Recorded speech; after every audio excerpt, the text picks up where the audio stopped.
au 20 février 2024, il est bon de faire une situation sur l'évolution des températures. Il faut reconnaître qu'en début du mois de février, on a fait une prévision sur ces températures pour la période février, mars, avril. Et on s'est basé sur l'évolution des températures de la mer, sur les bassins du Pacifique et de l'océan Atlantique. Donc au niveau du Pacifique, c'est une situation El Niño qui est là, un réchauffement du Pacifique qui pourrait s'affaiblir vers le mois d'avril. Au niveau de l'Atlantique, on a une situation de réchauffement.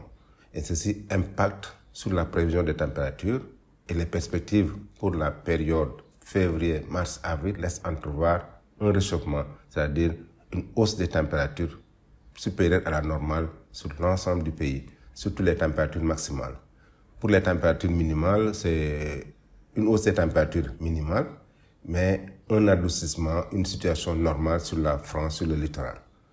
Donc, après cela, on a fait une situation de l'évolution des températures pour les 2 décades du mois de février jusqu'au 20 février pour voir comment les températures ont évolué. Et là, on a pris 3 stations comme échantillon, à savoir la station de Koungheul, la station de Thiès et la station de Ziguinchor.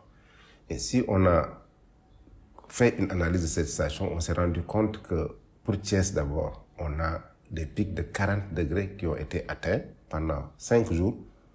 Donc pour les 20 premiers jours, on a eu des jours où on a dépassé les 40 degrés, ce qui est assez rare au mois de février. Pour la station de Koungheul, on s'est rendu compte qu'on a eu des seuils de 40, 42 jusqu'à 43 degrés au mois de février, ce qui est aussi assez rare par rapport à la normale. Et même pour Ziguinchor, les seuils de 40 degrés ont été dépassés. Des jours où on a eu plus de 40 degrés, 43 degrés. Ce qui est par rapport à la normale aussi a été assez rare. Ce qui dénote encore une fois ce réchauffement qui s'est vérifié par rapport à la prévision. Parce que pour les 20 premiers jours du mois de juillet, on a eu ce réchauffement qui a été très prédominant, ce qui a un peu vérifié les prévisions saisonnières. On va continuer à faire l'analyse de ces situations et vous donner de plus amples informations par rapport à cette tendance du mois de février qui a été assez inédit. Et même à Dakar, on a senti que les journées ont été très chaudes. Donc voici en résumé une situation globale de l'évolution des températures maximales et minimales.